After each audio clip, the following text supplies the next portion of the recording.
portfolio, but in BDI I can give you a contact in BIFA. You can talk to Robert King.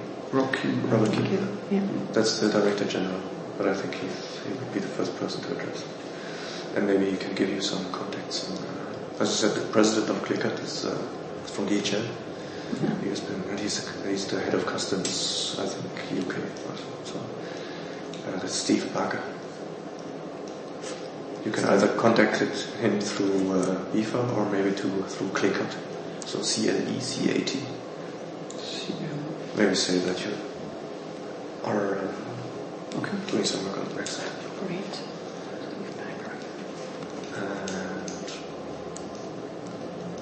And in ClearCut you can also talk to Dominic Willems.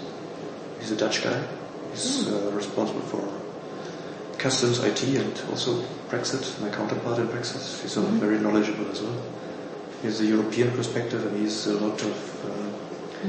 talks a lot with the Article 50 team and the UK exit team. So he's from the point of view of the negotiations much more knowledgeable than me.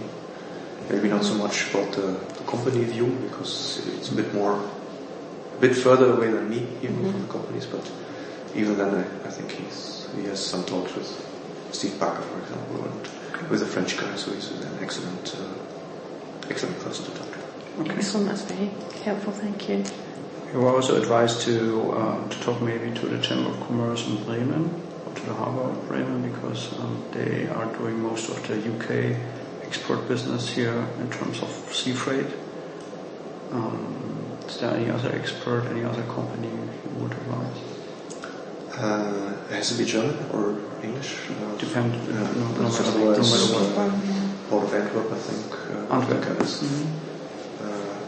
Will be interesting to talk to them, because they have just recently said something in the sense, Brexit is coming, so we probably have to look at customs declarations. That we have to learn how customs declarations go again. To which our people said, you're already doing that for all third countries. It's not something new. You have been doing that for a couple of decades or centuries. And so it depends on the person that you talk to, I guess. So if you can find a Brexit person there, that might be interesting as well. I don't know him personally, but there are some publicity guys that you can approach firsthand. And in Brussels, maybe Business Europe, if that's from BDI, the European Association. But they also have been relatively quiet. I have the impression. And in the UK, you have talked to FTA? We haven't, no. That's FTA, That's the trucker association, I think. We've seen some things written in the media, some comments from them. They've put into money, I think, terms and again about the cost and the problems that could come. They have this huge collateral problem, and they have this challenge that you probably saw that the Commission is rerouting one of the TEN-T corridors. It's not going to be through the UK anymore, but through Ireland.